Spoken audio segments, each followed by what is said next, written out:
போராட்டங்களையும் நெகட்டிவ் செய்தியை மட்டும் பரப்பக்கூடிய சில மீடியாக்கள் இந்த லாஸ்ட் 30 டேஸ்ல இந்தியாவில் நடந்த மிக பிரம்மாண்டமான சாதனைகளை நம்ம கிட்ட காட்ட தவறிட்டாங்க. இந்த 30 நாள்ல நடந்த மாபெரும் சாதனைகளை மூச்சு விடாம சொல்றேன், நல்ல கவனமா கேளுங்க.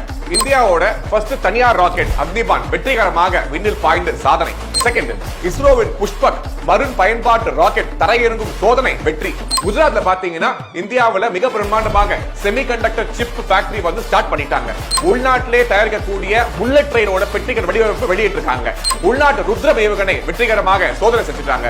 10,000 GPU கொண்ட மெகா AI சூப்பர் கம்ப்யூட்டர் ஒப்பந்தம் கையெழுத்தாகியிருக்கு. உலகின் மிகப்பெரிய சோலார் பூங்கா மின் உற்பத்தி தொடங்கிருச்சு. டாடாவோட ராணுவ உளவு செயற்கைக்கோள் TSAT-1A பயன்பாட்டுக்கு வந்துருச்சு. கடற்படைக்கான உள்நாட்டிலேயே கட்டமைக்கப்பட்ட சப்மரீன்கள் அறிமுகமாயிருக்கின்றன. நம்ம தூத்துக்குடியில பாத்தீங்கன்னா இந்தியாவிலே முதல் முறையாக கிரீன் ஹைட்ரஜன் ஹப் திறந்திருக்காங்க. இந்த டிஃபென்ஸ் எக்ஸ்போர்ட்ல இந்தியாக்கு இன்னைக்கு பல ஆயிரம் கோடிக்கான ஆர்டர் இன்னைக்கு இந்தியாவுக்கு வந்து கிடைச்சிருக்கு, வெளிநாடுகள்ல இருந்து கிடைச்சிருக்கு. பேட்டரி உற்பத்திக்கான லித்தியம் இருக்குல்ல, இதுக்கான முதல் டெண்டர் வெற்றிகரமாக வந்து வெளியிட்டு இருக்காங்க.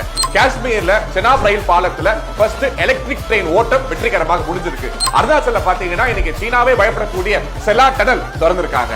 சீனால இருந்து வெளிவரக்கூடிய நிறைய மொபைல் கம்பெனிஸ் இன்னைக்கு இந்தியாவில் வந்து ஃபேக்டரி ஆரம்பிச்சு நடத்திட்டு இருக்காங்க. இந்த ரயில் ஆக்சிடென்ட்ஸ், ட்ரெயின் ஆக்சிடென்ட்ஸ் தடுக்கக்கூடிய இந்த கவாச் அப்படிங்கிற மேட் இன் இந்தியாவில் செய்யக்கூடிய இந்த கருவி பல ஆயிரம் கிலோமீட்டருக்கு விரிவாக்கம் செய்யப்பட்டிருக்கு. புற்றுநோய்க்கு உள்நாட்டிலே குறைந்த விலை சிகிச்சை